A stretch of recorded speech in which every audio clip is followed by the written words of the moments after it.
మరి రాబోయే రోజుల్లో కేసీఆర్ అరెస్ట్ అవుతాడా లేదా? ఇవన్నీ ఎలాగున్నాయంటే ఏదో ఒక కారణంగా అధికారం పోయిన వాళ్ళ మీద అధికారంలో ఉన్న వాళ్ళు కక్ష తీసుకునే విధంగా ఉంది. అంతేగాని ప్రజలకు ఉపయోగపడే విధంగా ఏమీ లేదు.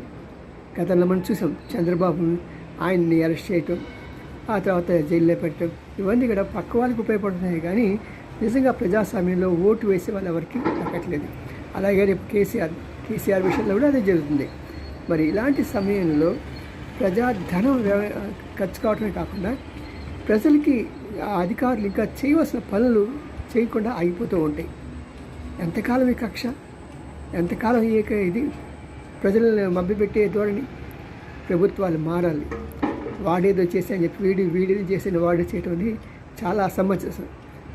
ఇప్పుడు ఓటర్లు తెలివి మీరారు కాబట్టి మీరు పాత